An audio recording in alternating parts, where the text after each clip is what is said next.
Happy birthday to you. Happy birthday to you. Happy birthday, dear Caleb. Happy birthday to you. Caleb, by now you've gotten your birthday package in the mail. Inside of it is the ingredients to make a pizza and a recipe book that you can color in. So if you turn to page 40, we're going to make a pizza with you. This is the Grandpa Grandma cooking show to help you make your birthday pizza. You're going to need some adult help, either from Mommy, Daddy, or Aunt Laura, or all of them. But you're going to need some help and some things from your kitchen, including some additional food, etc. But anyway, we're going to show it to you. And whenever we do steps, you could always press pause and then come back to the video. Okay, Caleb, are you ready for step 1? In your box of pizza ingredients, you have a bag that says step 1 on it. That's the flour. For this step, you're going to need a measuring cup and a bowl.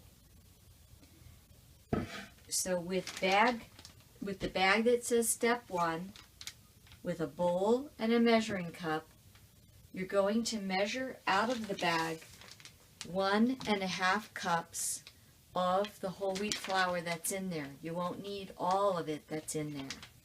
So take out 1.5 cups. This is 1/2 cup. This is another half. 1/2 plus 1/2 makes 1.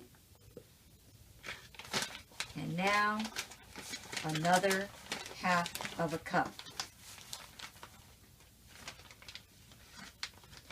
Now you're going to need to take some flour from your mom that's not in a bag, regular white flour, and add 1 cup of flour to the 1.5 cups of wheat flour. We changed the recipe a little bit from your book and added the white flour to make it taste a little bit better. So with the flour that you have left in your step 1 bag, you can make another pizza another time. There's enough in there for 2 pizzas. Hi, Caleb. Now it's time for step 2. We put our flour over here on the side, and the next thing to do is get a big bowl, because you're going to mix the flour together with the yeast to make a big ball of dough for your pizza. Look in your pouch and pull out step 2. It should be a package of yeast.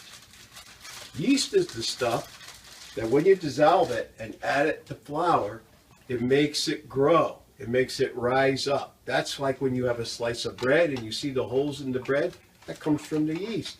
We're going to make pizza dough that rises up as well. So the first thing you need to do is get warm water. Not hot water, not boiling from the stove, but warm water.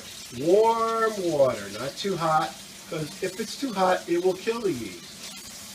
So, I'm going to add, first off, 1/2 cup,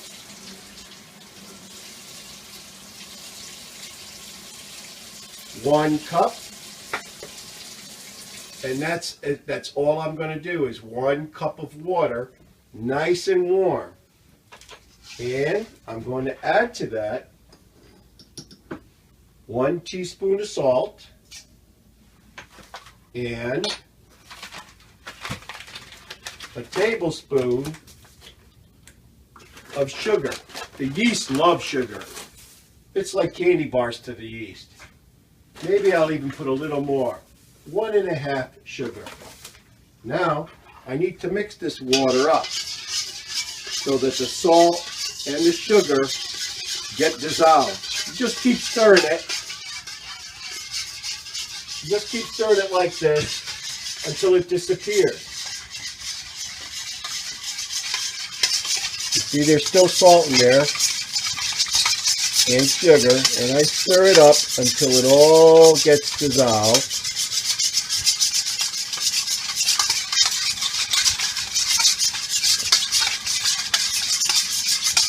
And when we have the salt and sugar all dissolved, which is just about another second or so, we're going to add the package of yeast. All right, that'll about do it. Then we're going to add the package of yeast. Have your helper cut open the yeast with scissors and pour it right into warm water.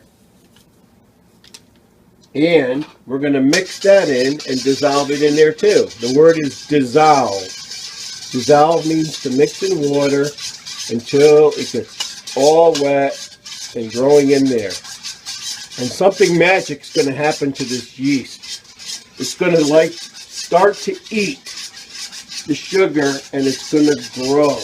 It's going to bubble and foam. This is how you know the yeast is good, when it bubbles and foams. All right, that's good enough. Doesn't have to be completely dissolved.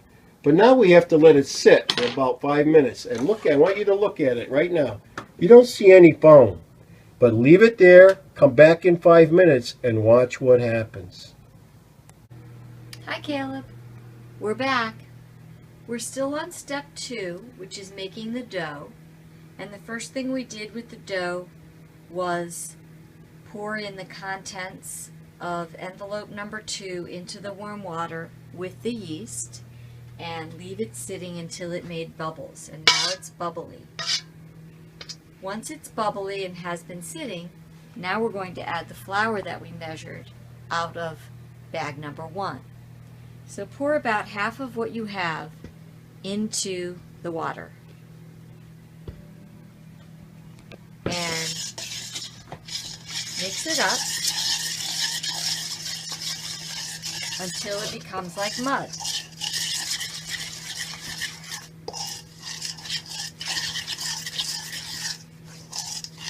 It still might bubble, which is really kind of fun, but you're making sure that each part of the flour gets wet.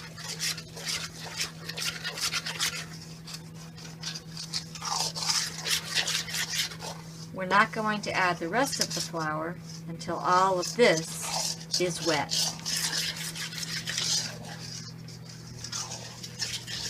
Okay, that looks pretty good. And now, if Grandpa says it's okay, we're going to add the rest of the flour. He says yes, so it looks like this, and now we're going to add the rest of the flour and mix it all up. You have to mix for a while until it's all wet. All of that dry flour becomes wet.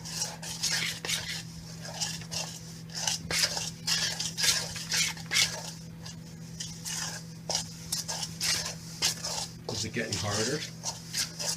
Stir? Harder to stir, but we keep going.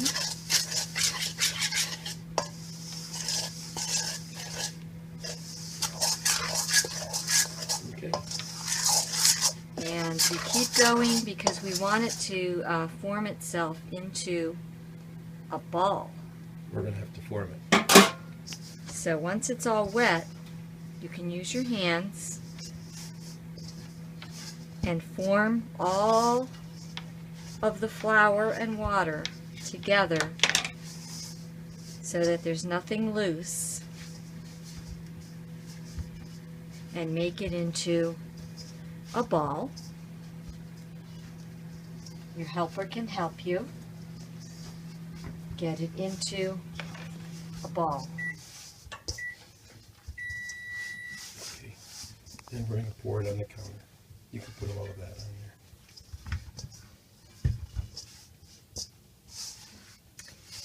Should we put some flour on the counter first? No need.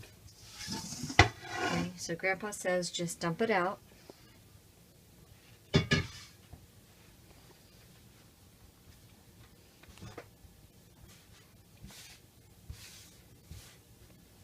And he will do the next step. Hi, Caleb. Grandma mixed all the flour into a ball, and I'm just going to bring it together again. There was a little extra here. Press it down in there and make a nice ball of it. Your helper can help you, your kitchen helper. Now, there's a real important step called kneading. When you make bread, maybe you've made bread with Mommy before or with somebody, but you have to push the dough, fold it, and push it again. like this. Press and push, fold it, press and push, turn it, press and push, push, push, push it down. It feels like a sponge. Push, push. And when you knead the bread like this, it's called kneading. This is the knee of your hand, and you're going to put your knee right into it. Turn it. What you're doing is making sure all of the flour gets some of the yeast. And by stretching the bread like this, push, push, push, push. Fold it, turn it, push, push, push, push.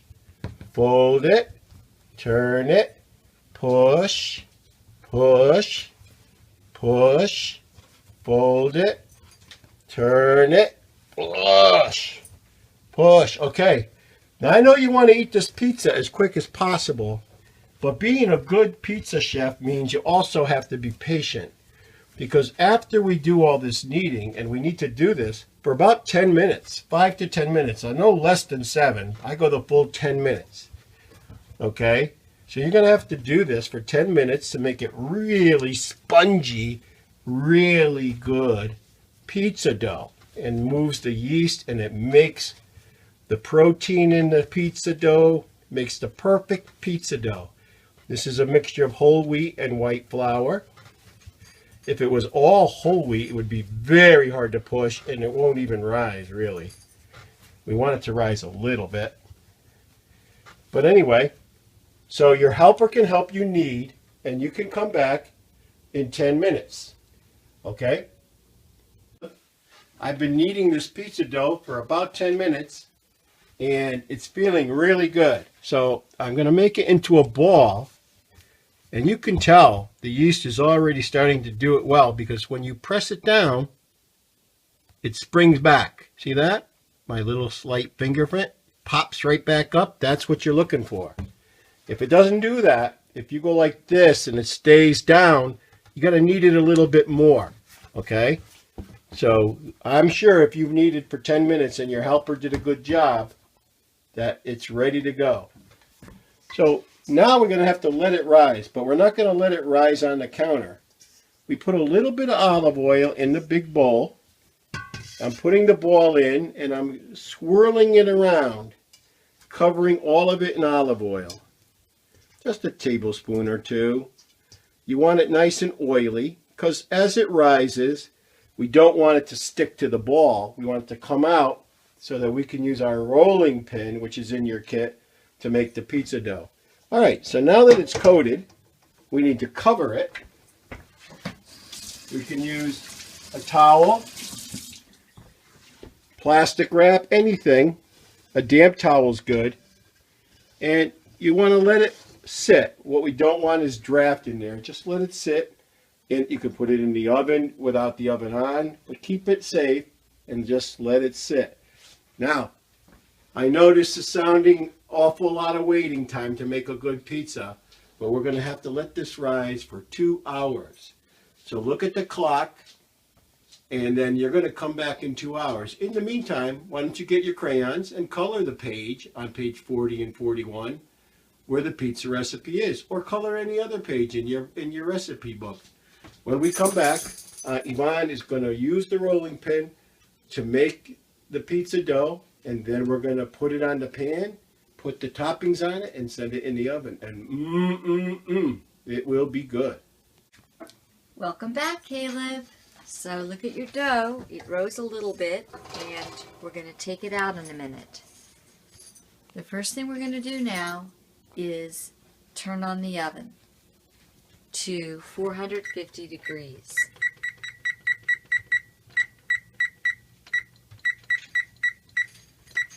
We're going to look inside the oven and make sure that the rack is near the bottom, which is where we're going to put the pizza pan.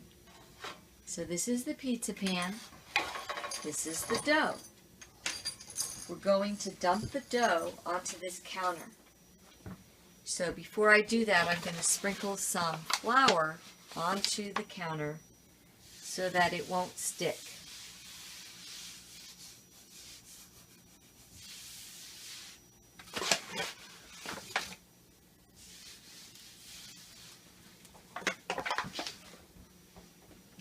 So I'm taking it out. It didn't stick to the bowl because we had put the oil. Now we're going to have it not stick to this by putting flour on it. So before I get the rolling pin, I'm going to try to press it out as much as I can into a circle.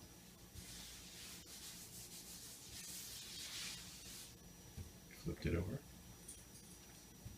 Mm-hmm. Trying to keep it round, but keep pressing and keep flipping.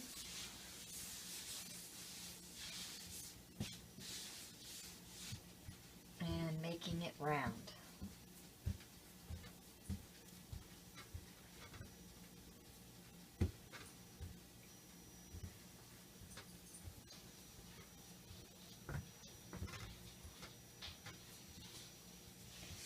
When you can't press it anymore, that's when you'll use the rolling pin, which I think I'm going to use now, which will help the middle press out to the edges.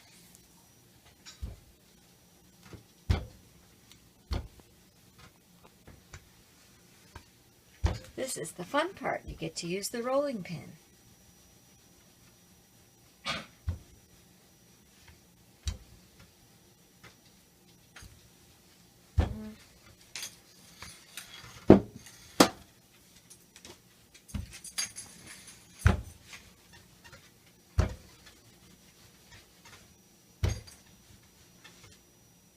It's starting to stick a little bit.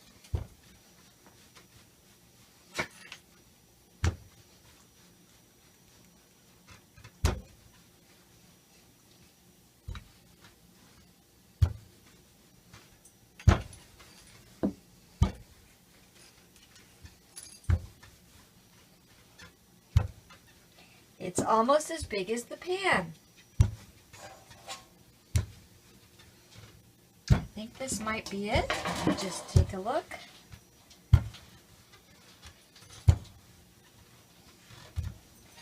Few more rolls.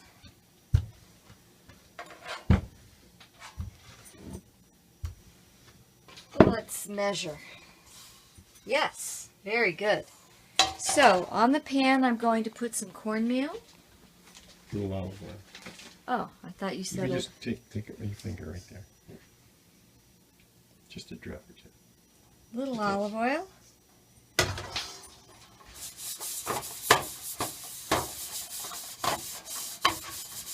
And a little cornmeal. You don't have to do this.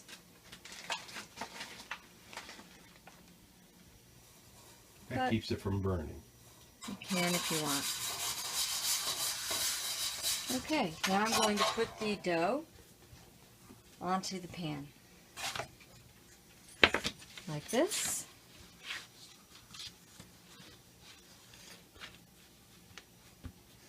And we're going to get ready for the sauce and the olives, which are items 3 and 4 in your box.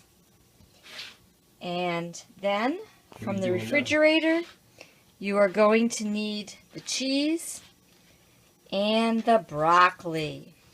Right now, I'm pinching the dough that is bigger than the pan to make it fit in the pan. So I'm pressing the dough down into the pan and pinching any extra dough of the pan just to make it fit like this, so nothing will fall out. And the dough is going to taste great. All right, I think we're ready. Oh, hi Caleb, it's time to decorate your pizza with your favorite fillings. So we're making today a traditional broccoli and olive pizza, but first take out the can that says step 3. That's the tomato sauce.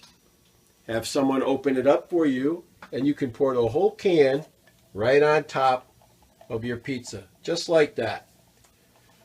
And we're going to take a spoon and spread the pizza sauce all around the pizza, right up to the edge,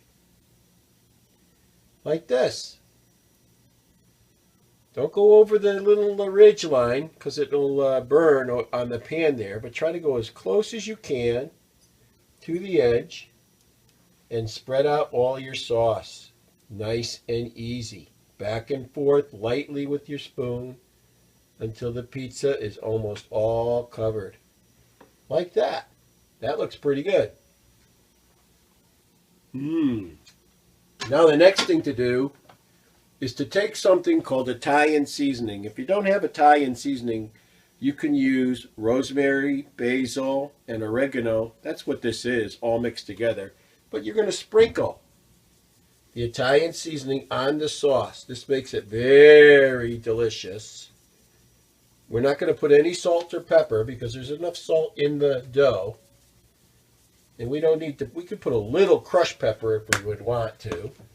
And maybe if you like that on your pizza, you will. So there's the first thing that goes. The Italian seasonings. Like I said, basil, oregano, or rosemary. You can press pause at any time. The next thing that goes on is something Mommy has gotten from the refrigerator. Is the cheese. Shredded cheese. Or, if it's not shredded, you could slice mozzarella cheese on there. But we use a shredded cheese, a nice Italian mixture. This is mozzarella, Asiago, and a little Parmesan all mixed together. 3 different cheeses, or rather provolone and mozzarella. I'm going to use the whole 8-ounce packet because I like a lot of cheese on the pizza. Sprinkle it all the way around, right up to the edges. So while we're doing this, the oven's getting nice and hot. It's got to get to 450. There we go. That looks about right. And now we're ready for the next step. What do you like to put on your pizza? Someone told me you like broccoli. So we have some nice broccoli that we had frozen, or you could buy fresh and cut up in smaller pizza pieces and put it right on there. Oh, that looks good. Very good. Loaded up with the veggies and broccoli. That pizza is looking pretty good. Don't you think so? Like I said, you can press pause if you need to catch up. All right. In your kit, step 4, olives. We can take some of those in our hand and spread those like raindrops. It's raining olives on top of the pizza. Oh, that looks really good. And now, that seems to be enough. And I'm going to put a little more seasoning right on top of that. So we had seasoning underneath it and seasoning on top of it. That's it. All right, it's ready to go in the oven. Grandma, could you open the oven door, please? Put it on the bottom rack as close as you can and stick it in there and close it up. 25 minutes from now. Good. Set your timer for 25 minutes. Be patient. We're almost ready to eat. And we're back. The oven is about to go off. The timer is about to go off. And we will see how the pizza looks. Spanky, do you want some pizza? He's sniffing around He's for sniffing some. around the stove. Grandma, do you want some pizza? Yes. I want some pizza too. Can you count backwards? 10, 9, 8, 7, 6, 5, 4, 3, 2, Beep. Turn the oven off, Caleb. The pizza's ready. All right, Grandma. Whoa. Step back, Spanky. Be very careful. Have a grown-up take it out. I can only tell you it smells delicious and looks gorgeous. Oh, wow. Happy birthday to you. Happy birthday to you. Happy birthday, dear Caleb. Happy birthday to you. All Time for right. pie. Time for pizza. Let it cool a little bit before you eat it, Caleb. You did a great job. I hope yours looks as good as ours right here in Connecticut. And I would like you to send us a picture or a video of you eating it with your chef hat on. Okay? Or making it. Or making it with your chef hat on. It says, Grandma and Grandpa, happy birthday, Caleb. Happy birthday. From the cooking class, Grandpa and Grandma.